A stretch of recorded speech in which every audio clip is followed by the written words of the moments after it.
Tara, palit tayo ng kapasitor ng electric pan.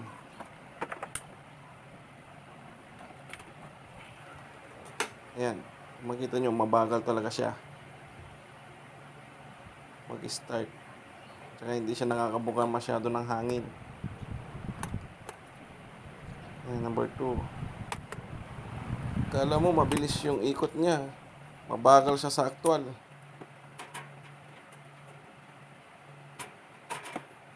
Kaya gagawin natin, bubuksan natin para ma-check na rin natin yung bearing, bushing yan sa may rod niya. Ayan, okay pa naman siya. So suspect ko dito ay yung yung capacitor, kasi mabagal siya mag-start, umikot.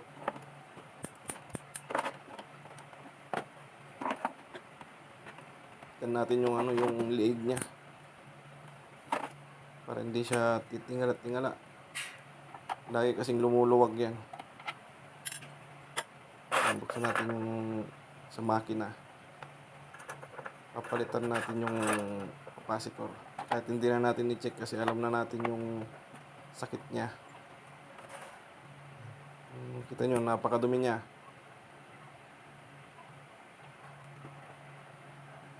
Linisin lang natin ng konti. Todong konti.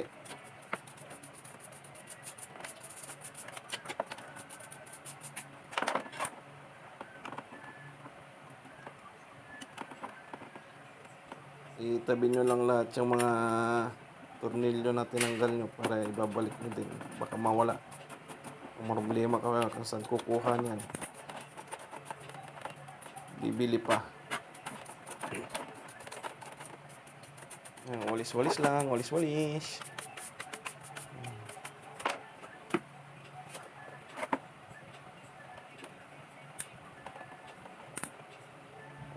Dinoble check ko yung bushing dyan. Okay pa naman, wala pa namang alog. Pinutol ko na yung capacitor, wire ng capacitor. Kaya lang nahirapan ako magtanggal dyan sa may tornilyo, dyan sa may capacitor. Na-stuck up yung tornilyo.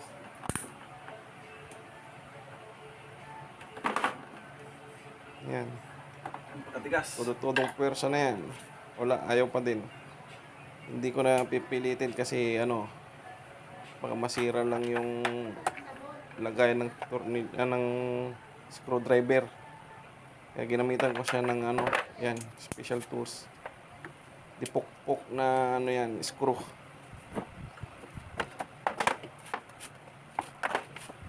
Tingnan nyo kung paano ko siya tatanggalin. Pupukpok. Tingnan lang yan. Tapos sasabay ikot yan hanggang sa matanggal yung tornilyo. Kaya nahirapan ako mag-position eh. Ayan. Wala kasi akong tagahawak. Mag-isa lang ako.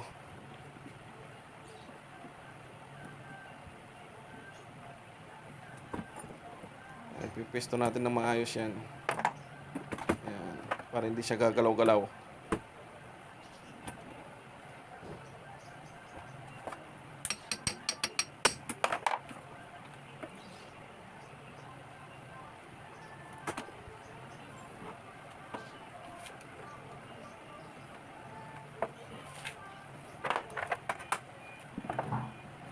Ayan, pati basurahan, nadami na sa kalokohan mo.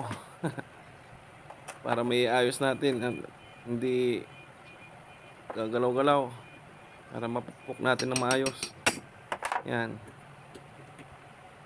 Dalawang pukpok lang ako. Mahina lang, hindi kailangan ng malakas na malakas. Oh, ganyan lang. Oh, tanggal na, lumawag na. Oh, saka mo i-screw ngayon.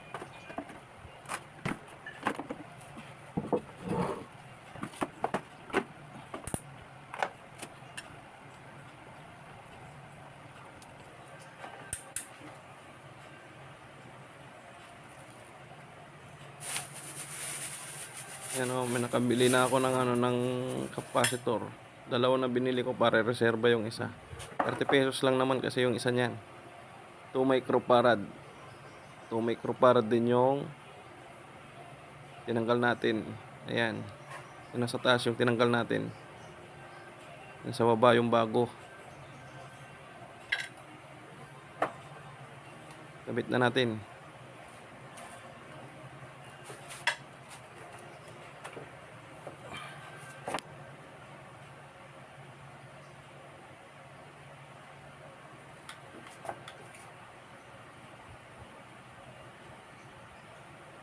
Balatan natin yung ano, yung wire na pinagputulan. Kasi ihinangin natin yan dyan para matibay yung pagkakabit.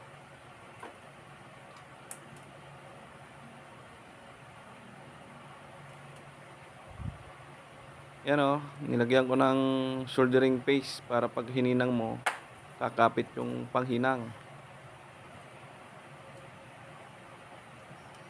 Kabilaan nilagyan natin.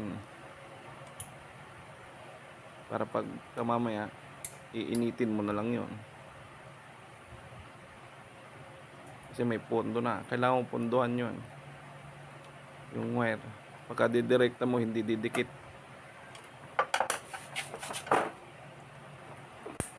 Didikit matagal. Mahirap. Yan o. Makulit talaga yung liig niyan. Kailangan ko higpitan ng todo yan. Todo na hindi sobra. Kasi baka malustred naman.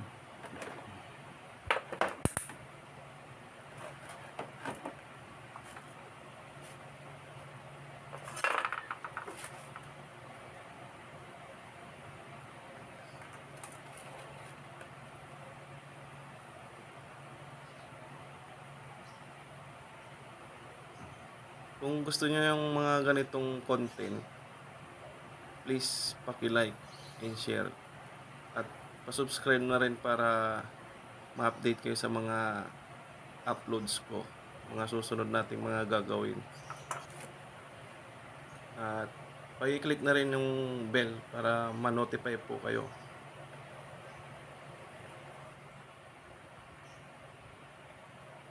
Yan, nilagyan ko siya dyan ng sinkable tube. Iinitin natin yan mamaya para matakpan yung pinaghinangan natin. Hindi natin kailangan mag-tape para hindi pangit, hindi bukol-bukol. Mas maganda yung sinkable tube. Pang electrical talaga yon. Electrical tape pwede rin naman, kaso iikot-ikot pa natin. Ito, iinitin na lang. Mas madali.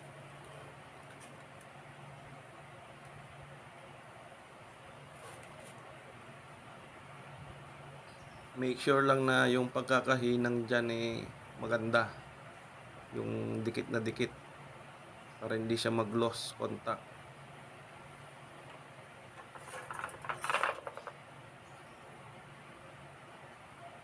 Yan, pagdidikit natin yung dalawang wire, yung sa nilagay natin capacitor at saka dun sa naiwang wire. Punta dun sa makina, motor.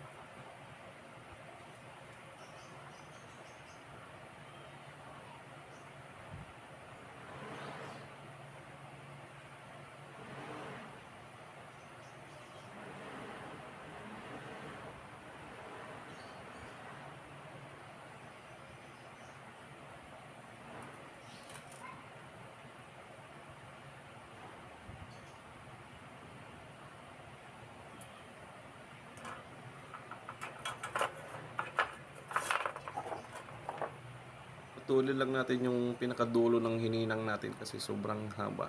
Lalabas lang yan sa may sinkable tube. Pag ininit natin kasi yun, may iksi yun. At saka hindi para tumusok dyan sa sinkable tube.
Yan, okay na. Napakatahimik ng makina niya.